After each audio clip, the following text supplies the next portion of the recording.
When did you last feel like yourself? Not just okay, not just getting through the day, but genuinely strong, mentally sharp, physically present, and energized the way you were 10 or 15 years ago. I'm Dr. Neraya Wolfe, Urologist and Pelvic Surgeon, and I want to tell you something directly. If you're a man over 40 and that question gave you pause, there is a real biological reason, and a significant part of it may be sitting in your kitchen right now. Today I'm going to walk you through 4 specific foods that are actively accelerating testosterone decline in men after 40, not slowing it, accelerating it, foods that are extremely common, foods most men assume are either neutral or healthy. And what these foods are doing inside your body, at the hormonal level, is something I want you to fully understand, because that understanding is what makes the difference between a change that actually sticks and information you've already forgotten by next week. Now, before you say, "I've heard this before, soy, alcohol," we know. Let me stop you right there, because what I'm going to explain today is not the supplement ad version of this conversation. It's the clinical version, the specific biological pathways, the hormonal disruption happening at the cellular level, the patient cases I've watched play out in my own practice. That's what makes this different from what you've read online. 4 foods, the science behind each one, and a clear path forward. Let's get into it. Before we get to the foods, I want to give you just enough context so that the mechanisms make complete sense. Testosterone is produced primarily in the testicles, in specialized cells called Leydig cells. It peaks in your mid-20s, then naturally declines roughly 1 to 2% per year after 30. By 40, most men are feeling it. Reduced energy, shifts in body composition, lower drive, sometimes mood changes they can't quite explain. Here's what most men don't know. Your testosterone level is not just a function of your age. It's a function of your internal hormonal environment. And that environment is shaped significantly by what you eat. Certain foods accelerate that decline well beyond what natural aging alone would produce. They do this through 3 primary pathways: suppressing testosterone production at the source, increasing the conversion of testosterone to estrogen, and creating metabolic conditions that make hormonal balance progressively harder to maintain. That's exactly what we're going to trace through these 4 foods today. If you've been experiencing fatigue, low libido, mental fog, or changes in your body that don't match your effort level, I want you to hear this clearly. This is not just aging, and it is not irreversible. Food number 1, processed soy in high quantities. Now, before anyone closes this video, I am not telling you that all soy is dangerous, and I'm certainly not saying you need to eliminate every trace of it from your diet. What the research points to, clearly and consistently, is that concentrated, heavily processed soy, particularly in the large amounts found in many processed foods, can have a real impact on male hormonal health. Here's the mechanism. Soy contains compounds called phytoestrogens, and specifically a group called isoflavones. These molecules structurally mimic estrogen in the body. When consumed in moderate amounts from whole food sources like edamame or tofu, the evidence suggests this is not a problem for most people. But when you're consuming high doses of processed soy, the kind that shows up in protein isolates, processed meat substitutes, packaged snacks, and many fast foods, you start flooding your system with compounds that bind to estrogen receptors. When estrogen signaling goes up, testosterone production comes down. The body is always seeking hormonal balance. It does not want competing hormones to rise unchecked, so it responds by dialing back testosterone output. Over time, with consistent overconsumption, this creates a measurable, documented hormonal shift. I've had patients who were genuinely trying to eat healthily, drinking soy protein shakes daily, eating soy-based meat alternatives regularly, and their testosterone levels were suppressed in ways that didn't match their age or their otherwise healthy lifestyle.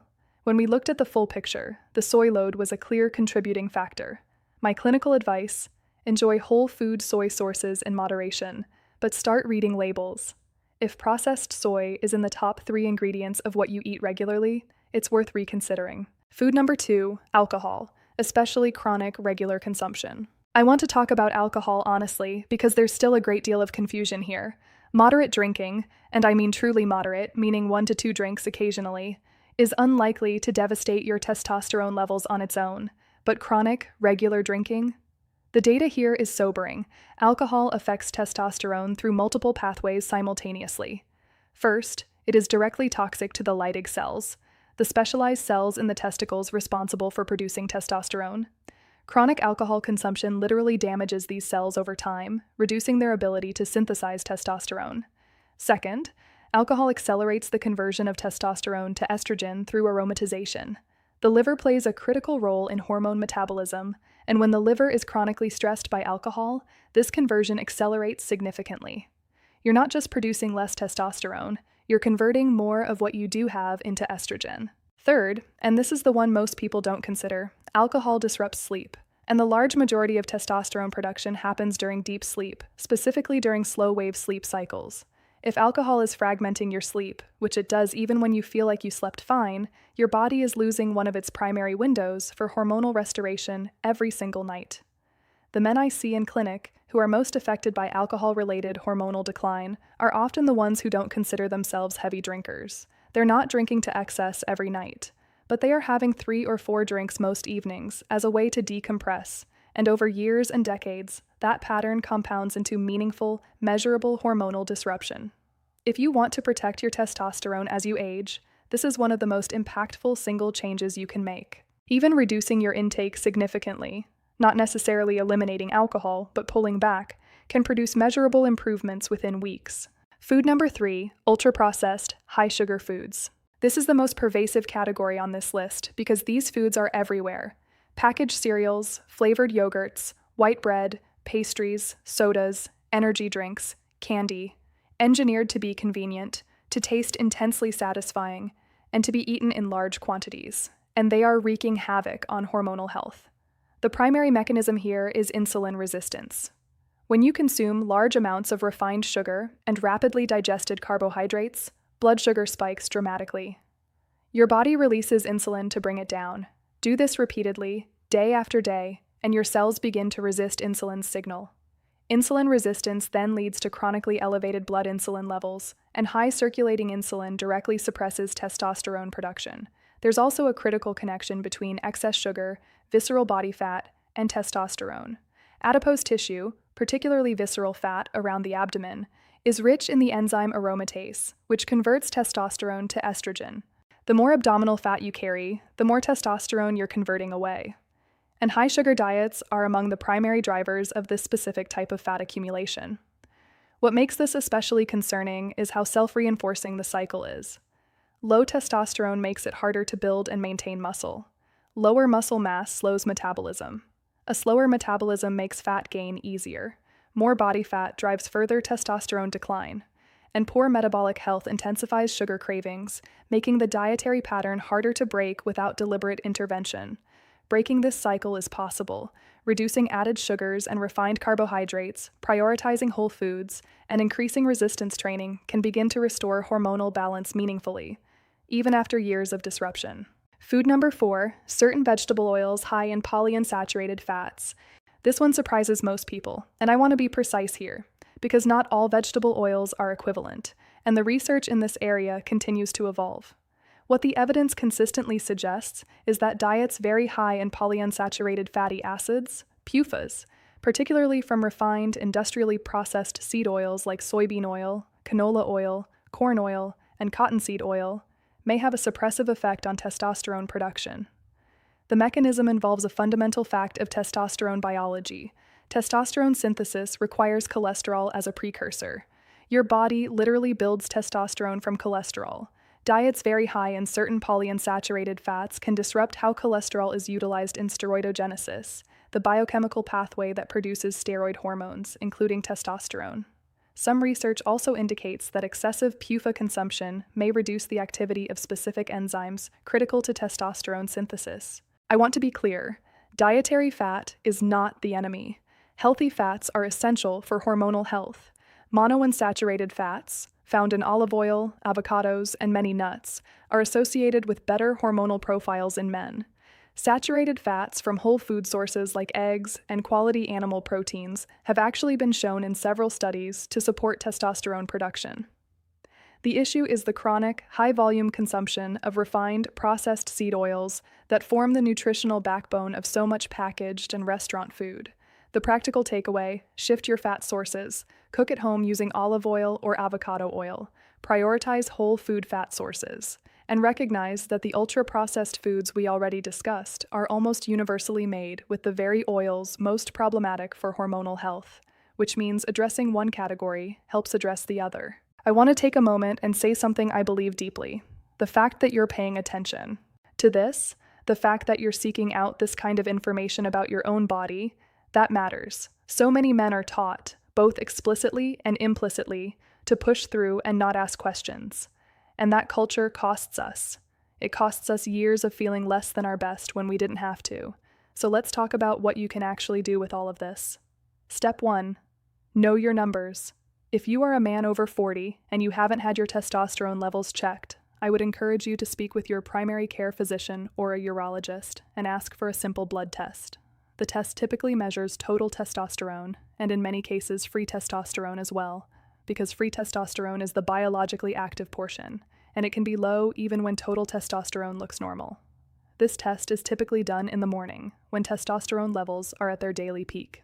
Don't let anyone tell you that feeling tired, low in libido, or mentally flat is just something you have to accept. Get the data. Knowledge is power, and in this case, it is the first step toward feeling better. Step 2. Make dietary adjustments, gradually and sustainably. I've just walked you through 4 food categories the evidence links to undermine testosterone, but I want to be clear, I'm not asking you to overhaul your entire diet overnight. In my experience, dramatic, all-or-nothing changes rarely stick. What works is gradual, sustainable adjustment, choosing 1 or 2 things to shift at a time and building from there. Start by honestly auditing your alcohol intake. If you're drinking most nights, try 3 alcohol-free nights per week and see how you feel after a month. Cut back on heavily processed, high-sugar foods that have crept into your daily routine. Experiment with cooking at home using better quality oils. And pay attention to how much processed soy is making its way into your regular meals. These changes, compounded over months, can produce meaningful improvements, not just in testosterone levels, but in energy, mood, sleep quality, and body composition. Step 3. Pair. Diet with lifestyle shifts. Exercise is one of the most powerful natural tools we have for maintaining testosterone as we age. Resistance training in particular. Lifting weights, body weight exercises, anything that challenges your muscles against load, has a well-documented positive effect on testosterone levels. You don't need to become a competitive athlete.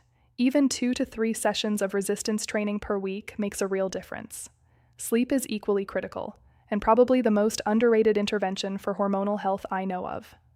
Aim for 7 to 9 hours of quality sleep in a dark, cool room. Protect your sleep the way you'd protect any other important appointment. Because physiologically, it is one of the most important things your body does each day, and manage stress actively. Chronic psychological stress drives up cortisol, and cortisol is the hormonal antagonist to testosterone. They operate on a biochemical seesaw. When one rises, the other tends to fall.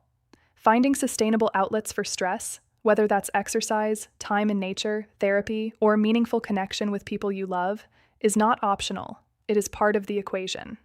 Step 4. Work with a doctor you trust.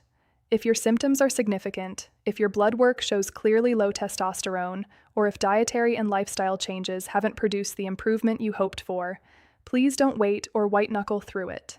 There are real, evidence-based medical interventions available, testosterone replacement therapy among them, that, when appropriately prescribed and monitored, can be genuinely life-changing. The key is working with someone who will listen, who will look at the full picture of your health, and who will help you weigh your options thoughtfully. If you feel dismissed, find another provider. You deserve to be taken seriously. I want to leave you with something I think is genuinely important, because we've covered a lot of ground today, and some of it can feel heavy. Your body is not working against you, even when it feels like things are slipping, when the energy isn't there, when the drive isn't there, when you don't quite recognize yourself the way you used to. Your body is responding to its environment, and that environment is something you have real influence over. Every meal, every night of quality sleep, every time you choose movement over stillness, every moment you consciously decompress from the weight of a hard day, those choices accumulate. They speak to your body in a language it understands, and your body will respond. The 4 foods we talked about today, processed soy in large quantities, regular alcohol consumption, high-sugar ultra-processed foods, and excessive refined seed oils, are not insurmountable obstacles. They are information. They are context. And now that you have that context, you can make more intentional choices about what you put into the one body you are going to live in for the rest of your life. You don't have to be perfect. You just have to be willing to pay attention. And the fact that you're here, watching this, asking these questions, that tells me you already are. If this video was helpful, and I genuinely hope it was, please hit the like button below. It's a small thing, but it makes a real difference in helping other men find this information when they need it most. And if you're not subscribed yet, I'd love to have you here. I put out new videos every week on exactly these kinds of topics, the clinical conversations that don't always happen in a 10-minute appointment. If you want to go deeper, I've covered pelvic floor health, erection quality after 50, and prostate health in other videos on this channel. I'll put the most relevant one right here. Take care of yourself, because you are absolutely worth it.